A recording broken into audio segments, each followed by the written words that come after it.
Gavin O'Callaghan reporting. Let's talk now to Michael Murphy, a former Deputy Director of Military Intelligence at the Irish Defence Forces, who now works for Sit Arms, a company which provides security and intelligence assessments.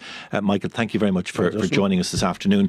As we heard there, government officials have highlighted concerns that Ireland may not be able to adequately conduct security screening because it doesn't have access to these EU computer databases. What's your assessment of those concerns? Well, I think if you look at start to the beginning, the government is responsible for the security of the state and the safety of its people. Now, it has been met with challenges in relation to mass migration the last number of years, and so therefore has produced this plan. Now, when it's writing that plan, they had to take certain factors into account. One of them was that we are partner with the United Kingdom in a common travel area. So they can't do anything that would jeopardise that agreement. Also, they have to balance between humanitarian issues and security. So therefore, that's what this plan is addressing. One thing the plan does not address, which is important, is that it doesn't address our agreements with the United Kingdom in relation to the movement of people across the border with Northern Ireland.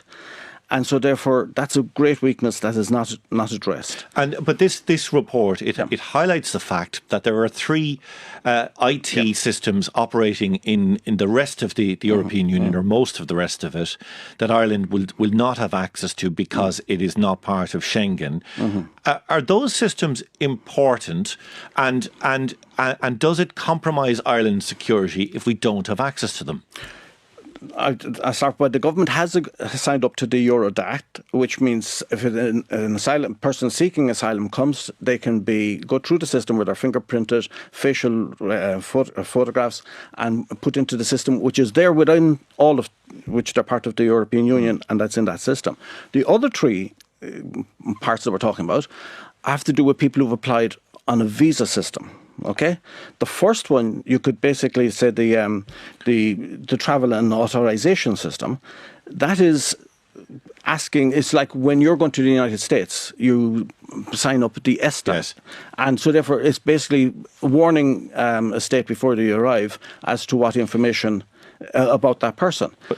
One of the entry-exit system, which will record anybody who's not from the EU coming into the EU and leaving, and it will record their place of entry and departure.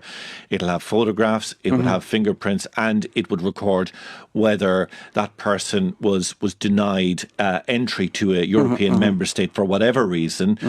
We're also told it will help in the investigation of terrorism offences and so on.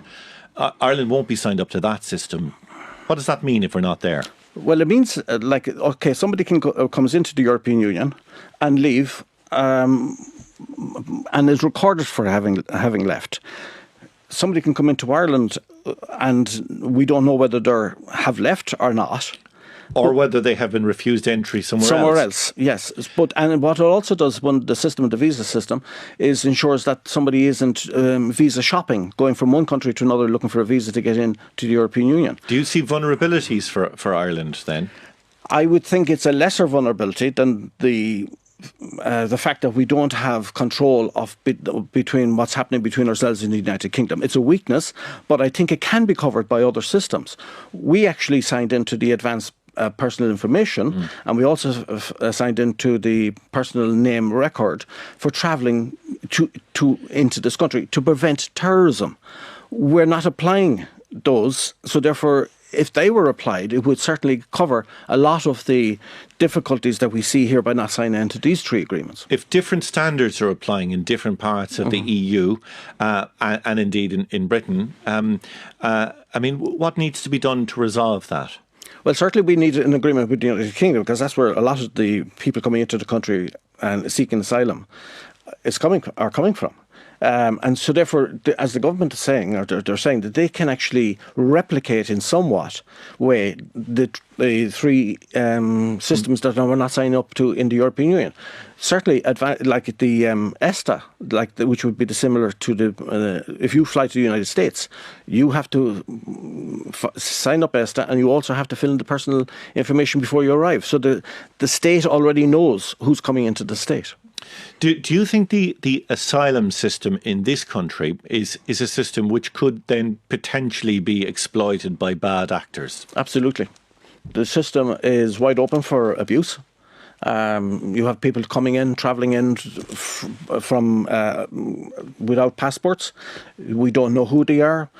If you're coming from a third country, say far away, how do you do the security check on who they are?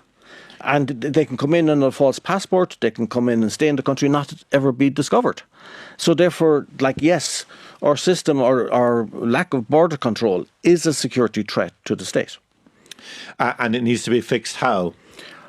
Well, I think first thing is actually balancing a little bit more to the security side and look after the genuine people who are fleeing war. There's a lot of people who are not fleeing war and using the system to get into the country. That abuse is actually hurting those who are genuinely looking for asylum. All right.